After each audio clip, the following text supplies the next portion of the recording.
Salvador Dali.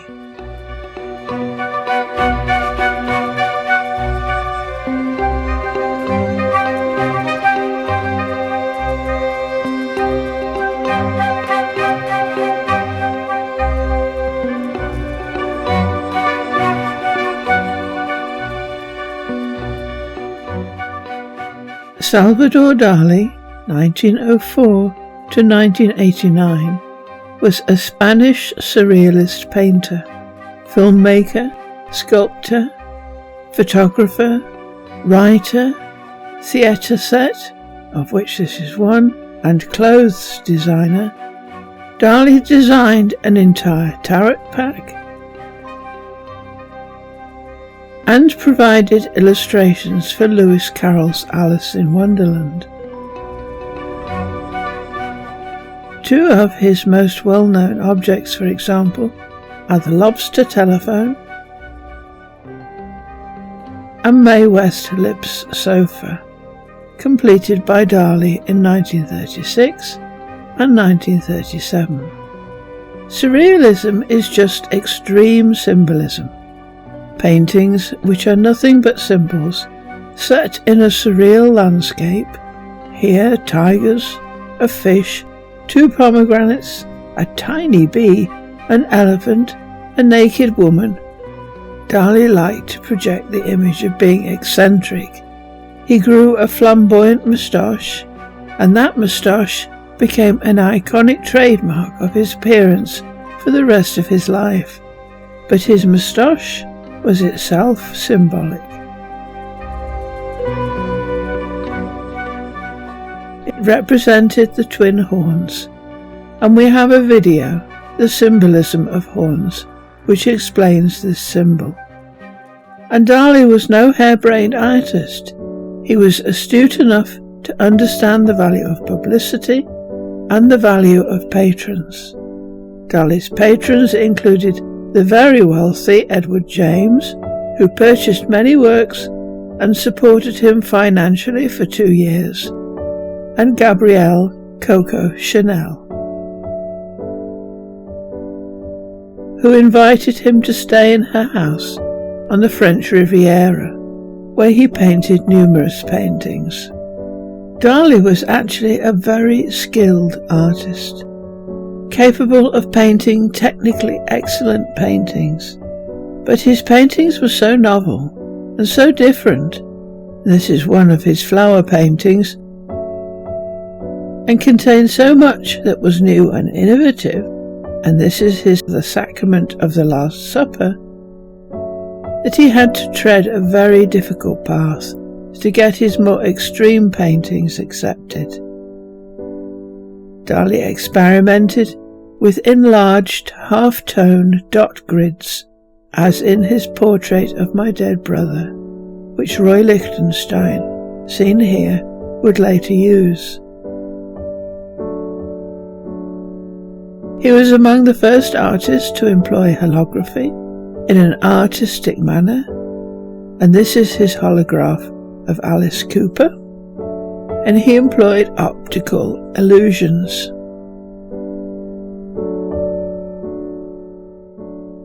As in his painting, Slave Market, with disappearing bust of Voltaire. He employed pictures within pictures, pictures made from pictures, negative space, visual puns, and trompe-l'oeil visual effects, until it became apparent that our eyes deceive us. They create pictures for us, and in the end, we never perceive reality. His primary muse and inspiration was Gala, born Elena Ivanovna Diakonova. She was a Russian immigrant, 10 years his senior. They built a villa by the sea at Port Lichat, Spain, and lived there for their entire time together, only broken by a period in the USA when they escaped World War II. In addition to inspiring many artworks throughout her life, Gala would act as Dali's business manager, supporting their extravagant lifestyle while adeptly steering clear of insolvency. Dalí and Gala lived together from 1929, were married in 1934, and later remarried in a Catholic ceremony in 1958. They were together for over 50 years. Gala died on June the 10th, 1982, at the age of 87. After Gala's death, Dalí lost much of his will to live. He deliberately dehydrated himself and tried other means of dying, but people kept saving him. In November 1988, Dalí entered hospital with heart failure.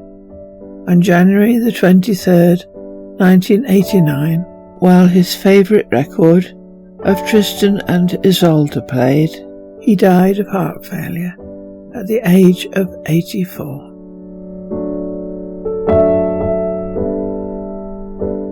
His methods.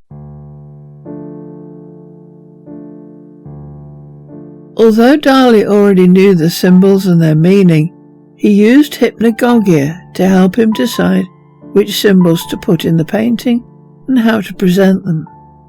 To use the technique, Dalí would hold an object, such as a spoon or a ball, while falling asleep in a chair.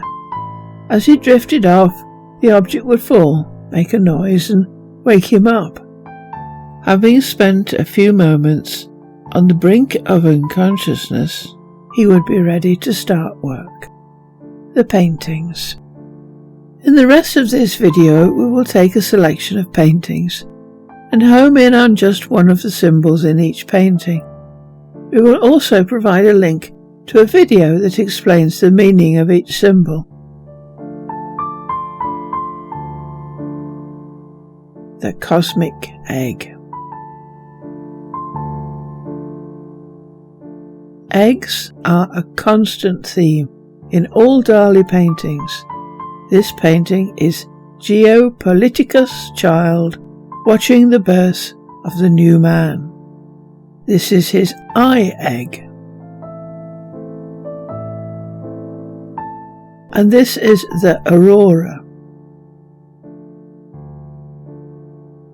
He has used them in the design of his house. Eggs are used in the design of the museum dedicated to his work in Figueres, Spain. They even occur in paintings with a different subject. This is the Metamorphosis of Narcissus. And all of them are about the absolutely key symbol and concept of the cosmic egg.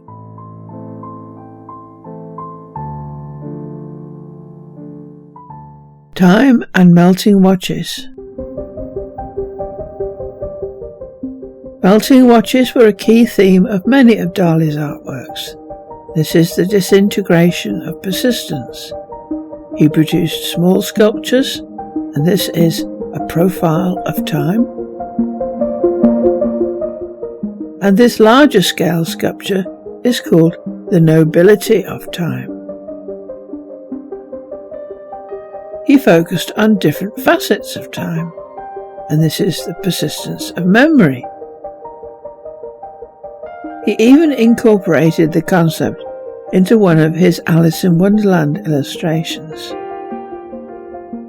An explanation of time and thus the significance of a melting watch is found in this video.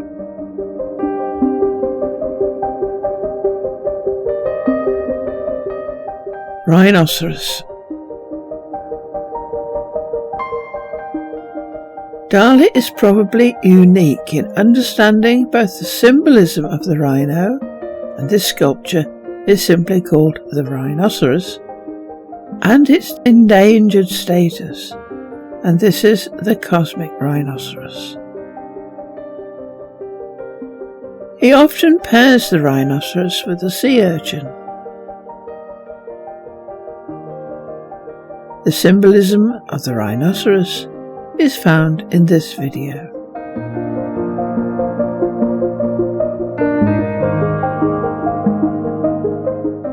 Elephants.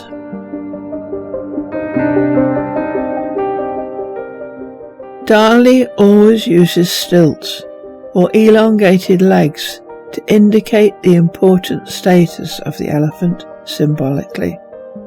They stride across many of his paintings, or become the entire focus of the painting, as here, entitled simply Elephants. The symbolism of the elephant is described in this video.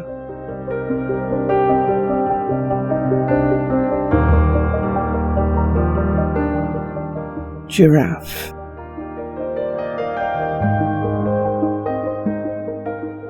Dali's giraffes are all burning, either en masse as in this painting here, or in concert with other burning animals and things, or simply, as in this lithograph, as a single burning animal. And here our video explaining the symbolism specifically mentions Dali and his intent in repeating this symbol.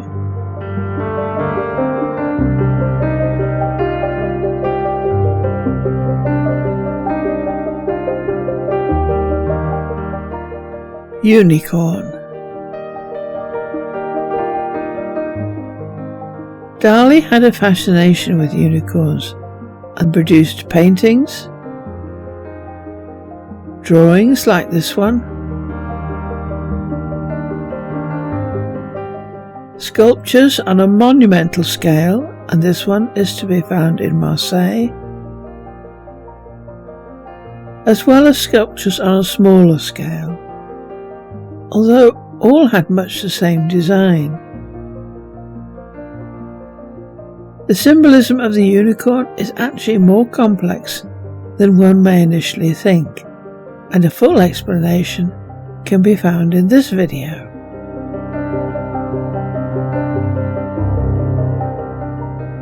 Signs of the Zodiac. Dali provided an illustration for each of the 12 signs of the Zodiac. We have a complete playlist for each of the signs of the Zodiac and their meaning, but to give you a flavour of his paintings, this is Gemini, this is Aquarius, this is Cancer, this is Taurus, this is Virgo,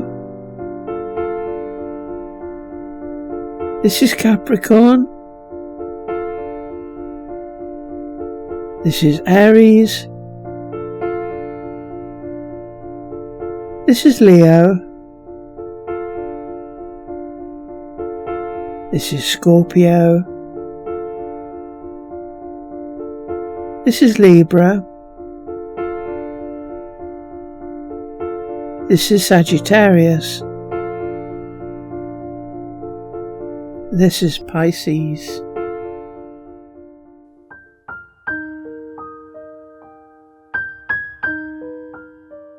flowers. Even in Dali's flower paintings, symbols are to be found. Here we find a poppy, the symbolism of which is explained here, and tulips, where again symbolism is to be found, and the rose, and here even the small cloud above the rose has meaning, as it will be a source of rain, and rain is symbolically spirit input. Water and its symbolic meaning is also found in the Alice in Wonderland paintings, where Dali uses the pool of tears. Even the daisy, in this case the Marguerite daisy, has symbolic meaning.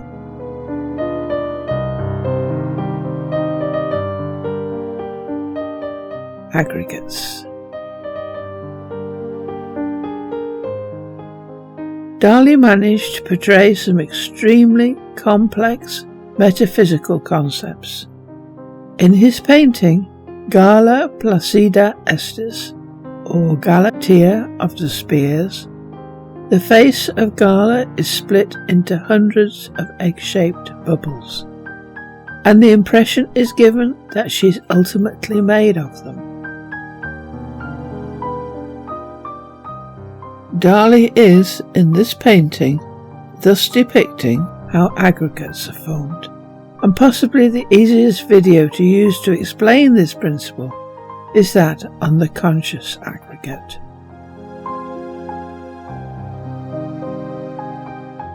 Butterflies and caterpillars.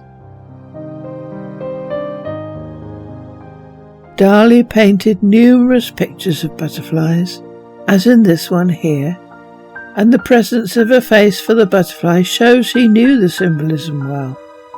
But Dalí also understood the symbolism of the caterpillar, and in this painting from Alice in Wonderland he depicts the caterpillar, and we have a video that not only explains the symbolism of the butterfly, but the caterpillar and chrysalis as well.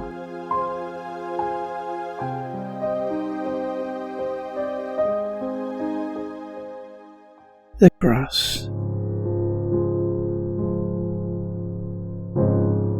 The final symbol we will look at is the cross.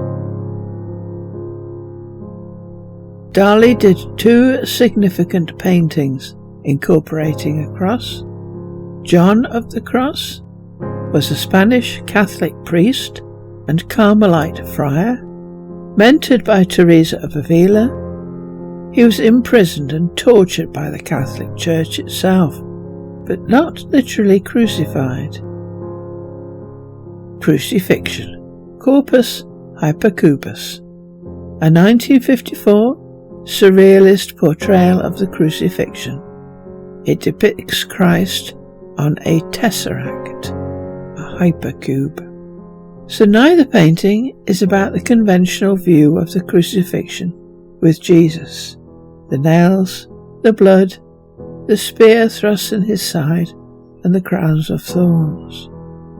And John of the Cross was not even literally crucified. This is another statue by Dalí, and he has no cross. So what is Dalí trying to tell us?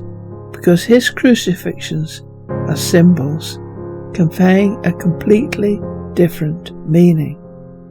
In the first place, he chooses a tesseract, and not a conventional cross, indicating that we need to take a more three-dimensional, complex, and less literal view of what the cross actually represents.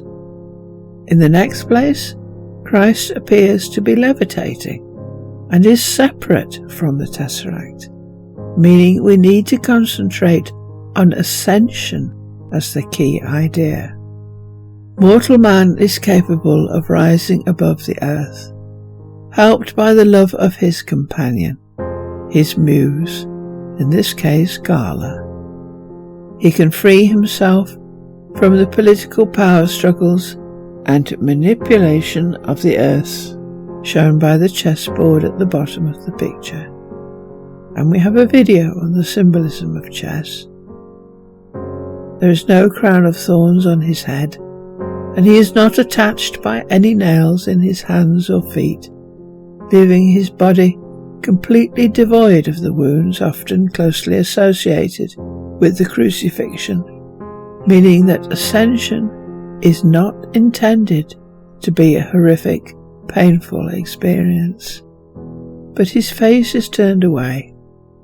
This man could be any man. Ascension is thus open to all men, and Dalí proved this himself with his hypnagogic methods of getting inspiration. And why is this a man? Why does the woman stand below? Because the only way that the intellectual masculine can ever attain spiritual experience is via his subconscious, intuitive and emotional feminine self or partner.